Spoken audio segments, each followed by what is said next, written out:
More than the other evangelists, Matthew looks to the Old Testament. That may be why he used the ancient designation, Canaanite, for someone from a place no longer called Canaan. In the Old Testament, Canaanites were the prime example of godless evil. By calling the woman a Canaanite, Matthew is emphasizing her otherness, her probable sinfulness, and her total difference from Jews. It's a difference that Jesus responded to in a typical way. Typical, that is, for his society. He abused her. She was a foreigner and a pagan. Any Jew would have been curt with her. Jesus did not even bother to answer her. How can that be? How could he have been so cold-hearted toward a woman seeking help for her tortured daughter?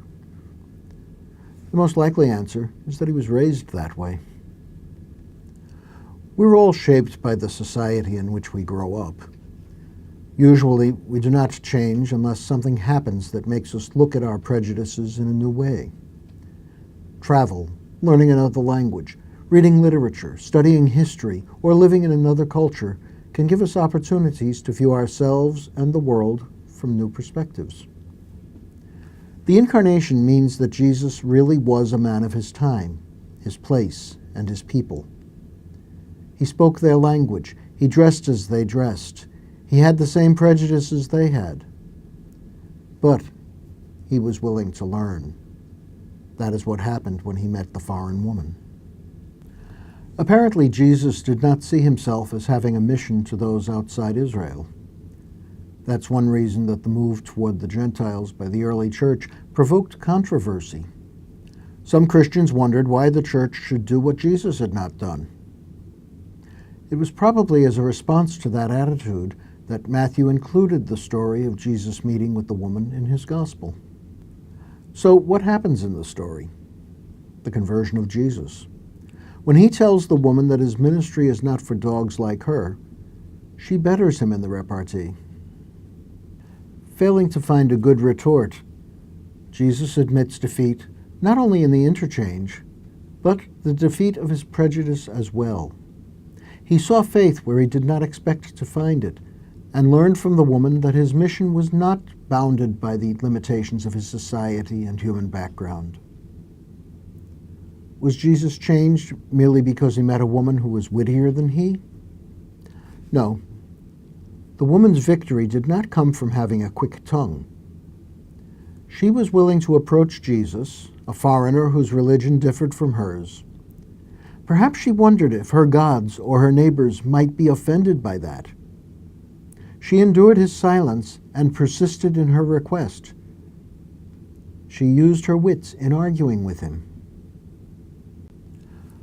Where did she get that desperate courage and strength?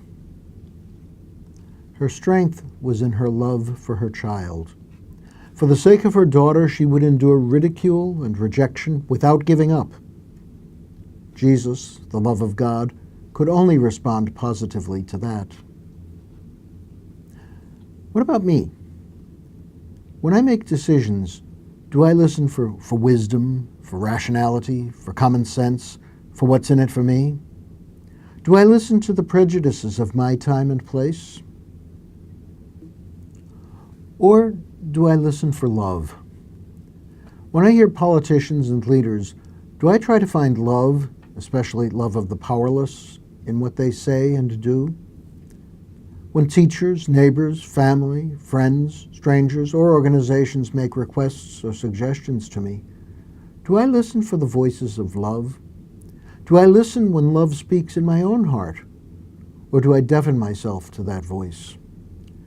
Sometimes I will not find love in what I hear and see. I may find selfishness or stupidity. Sometimes my own self-interest and prejudice blind me to the real message. When Jesus merely listened to the request of that alien woman, he missed the point. When she made him hear her love, he grew. Seeing her love, he did what his own great love demanded, and he healed the girl. I must listen to all who love, even though they differ from me. They may be the voice of wisdom, calling me to understand and show God's love better. I must be willing to listen and look where I might rather not. The voices of love are calls to conversion to God who is love. When I've been converted, then I will do as Jesus did, being a better sign of the good news of God's love for the whole world.